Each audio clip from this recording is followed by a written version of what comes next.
সমাধান ছিল Ghatal master plan. সেই লড়াইটা আমার 2014 থেকে চলছিল এবং 2024-এ যখন আমি দাঁড়াবো না তখনও দিদি কথা দিলেন, দিদি কথা দিয়ে কথা রেখে উঠছেন। আমরা সবাই দেখেছি তার ফাইন্যান্সিয়াল ইয়ারে 500 কোটি টাকা বরাদ্দ হয়েছিল, কিন্তু এবারে ম্যান্ডেটটা একদম অন্যরকম এসছে, নতুন মুখ্যমন্ত্রী এসছে এবং আমি রিপ্রেজেন্টেটিভ হিসাবে, ঘাটাল লোকসভা কেন্দ্রের রিপ্রেজেন্টেটিভ হিসেবে ওনার সঙ্গে কথা বলেছি। আজকে অ্যাডমিনিস্ট্রেটিভ মিটিংয়ে এসেছি এবং উনি সবাই সামনেও বললেন কি ঘাটাল মাস্টার প্ল্যানটা এই সরকার সেটা কমপ্লিট করবে, যেটা শুরু হয়েছিল আগের সরকার হাত। আমার ভালোবাসা মমতা ব্যানার্জির জন্য সারা জীবন থাকবে। কাল থেকে হচ্ছে নতুন তৃণমূলে যাচ্ছি, আমি নতুন তৃণমূলে যাচ্ছি না।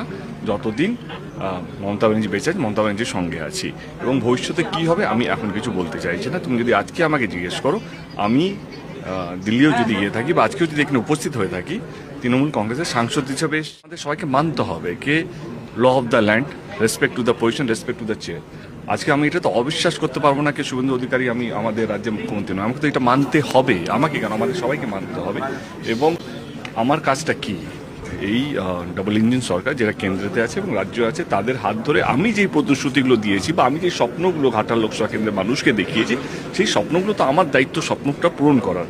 এবং আমার পুরো বিশ্বাস যে এই রাজ্য সরকার এবং শুভেন্দুদা এবং কেন্দ্র সরকার এই যে উদ্যোগটা নিয়েছে ঘাটাল মাস্টার প্ল্যানটা, এটা কোথাও যেন যেই টার্মটা আমরা সেট করি 2029-এর আগে, আমার আজকেও কথা হলো কি সেই টেনুয়ের মধ্যেই শেষ করা।